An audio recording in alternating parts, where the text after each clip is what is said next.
More about his legacy and who the next pontiff might be with Father Stephen Wang, the Dean of Studies at Allen Hall Seminary, where he teaches philosophy and theology, and Olive Nsababera, originally from Rwanda, a lawyer at Solidus Partners. They're both with me in the studio. Thank you both very much for coming in.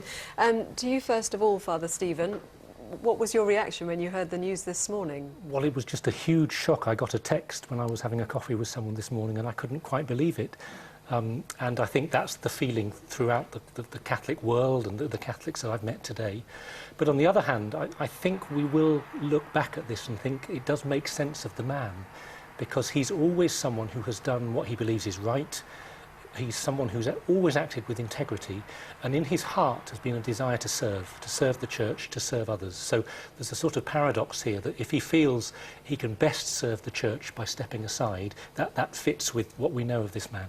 What about duty, though, Olive? I mean, some will find it difficult to understand why he has decided to stand down, when obviously other popes have served through frailty, ill health, obviously right up to the end. I mean, I think he has set a good example and a good precedent. I think what is memorable about the legacy of this Pope in particular has been his emphasis on the faith and reminding the laity of their role in the faith and in growing the church. And I think it's particularly interesting that he has chosen to resign in the year of the faith which he instituted, which is a great example of the courage necessary to take such a step of faith, essentially, and to show us an example of true humility. And for you, what is his legacy? Have you been at one with everything he has taught? I think that his emphasis on reminding Christians about their need to be involved in the church's affairs, for the laity to be involved with the church, and reminding us about the need to be present in the church has been very important. And especially speaking as an African, I think that he has constantly reminded us of that the issues in Africa need to be critically solved by eradicating and addressing the root issues and the issues at the heart of them, and I think that's very important for the world and for Africa, for example. Father Stephen, he has presided over a church which is growing in Africa and other parts of the world, but declining in Europe. Moving forward, what sort of shape would you like to see the next Pope taking? Well, I think almost goes without saying that the next Pope, like Pope Benedict, has got to have a global vision. He's got to have a heart and a mind that's open to all the different realities in every continent. And I think Pope Benedict has had that. You know, in some ways he's a quiet German intellectual, but he's been very, very sensitive to the challenges of faith, of poverty, of justice, of globalization, of tweeting and using new media. And as Olive's just been saying, of all the different difficulties that the church is experiencing in different areas. So we need someone with that big heart, but also we need, and this is a much simpler thing really, we need someone with a profound faith, a love of Jesus Christ, a love of the church, and I think that's what we will receive and we hope for. Another traditionalist, or someone who might introduce an element of reform? Well, I'm not sure if I'd call Pope Benedict a traditionalist. I think he's been a solid, steady Pope, and the role of the Pope is but where has he changed the church? I mean, where has he deviated from traditional conservative values in the Catholic Church? I don't think he has deviated. I think he's held to the core Catholic faith. Mm-hmm. So in that sense, people would call him conservative, and that's the role of the Pope, is to conserve the truth that's been handed down to us. But at the same time, he's been very, very brave in reaching out to contemporary culture, and we saw this in Britain when he came here.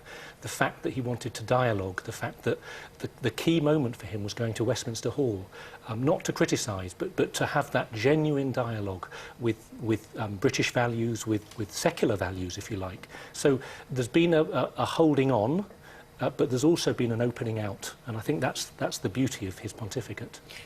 There's some talk, Olive, about the next Pope maybe being a black Pope. Mm-hmm. Is that something that you would like to see?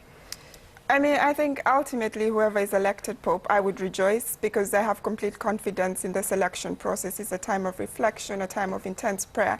And I think whoever the cardinals choose will be because they think is the right man for the job. And regardless of race or nationality, I think that I will be rejoice in whoever they choose. And on the matter of conservatism versus reforming, would you like to see a Pope taking a different direction on any of the issues that have been key issues, not just for this Pope, but for previous ones? I suppose notably, if we're talking about Africa, you think of contraception. One of the, I think, special things about the position of the Pope is that it's the continuity. And so I expect that the new Pope will continue to build upon the work that Pope Benedict has been doing, just as Pope Benedict continued to build upon the work that Pope John Paul II has been doing. And so while a new Pope will bring in new talents and new gifts, I think that they will continue to build upon the work that Pope Benedict has been doing, which is in terms of Africa and the issues that concern Africa. It is reminding the world that we need to focus at the issues and provide solutions that address them rather than imposing Western solutions. So thinking critically about solutions that address Africa's problems.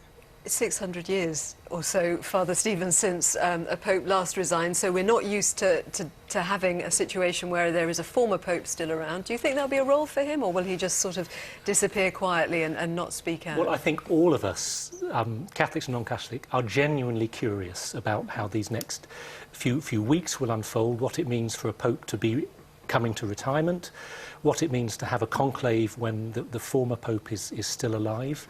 What will we call him? Will we call him Pope Benedict still? When a bishop resigns, we call him bishop still.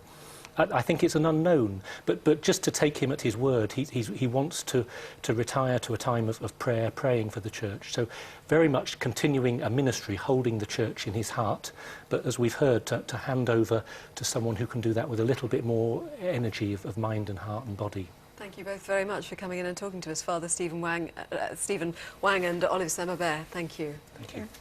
And you can